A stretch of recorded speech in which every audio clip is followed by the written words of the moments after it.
मस्ते। हम हर दिन अनगिनत विकल्पों के चौराहे पर खड़े होते हैं।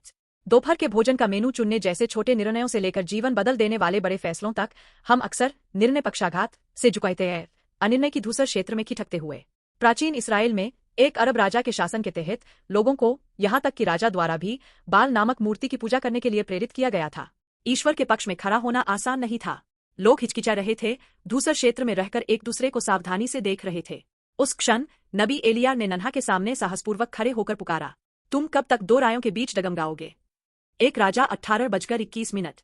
एलिया ने कहा, यदि यहोवा ईश्वर है तो उसका अनुसरण करो, लेकिन यदि बाल ईश्वर है तो उसका अनुसरण करो। फिर भी लोग चुप रहे। यह दृश्य आज के हमसे मिलता जुलता है।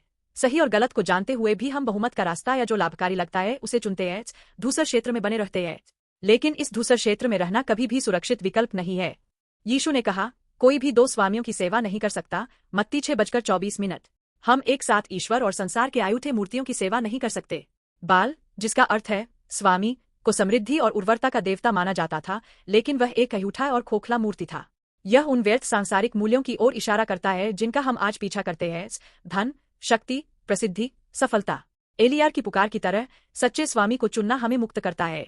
वह स्वामी है यीशु मसीह। यीशु क्रूस पर मरे और पुनर्जनन हुए ताकि हम संसार के खोखले मूर्तियों को त्याग सकें और एकमात्र सच्चे ईश्वर के पास आ सकें। जब हम यीशु को चुनते हैं, हम पाप और मृत्यु से मुक्त होते हैं और अनंत जीवन प्राप्त करते हैं। ईश्वर हमसे प्रेम करता है और यीशु के माध्यम से हमें क्षमा और नया जीवन उपहार के रूप में देता है। जब वह, न कि धन या सफलता, हमारे जीवन का सच्चा स्वामी बनता है तो हमारा जीवन बदल जाता है।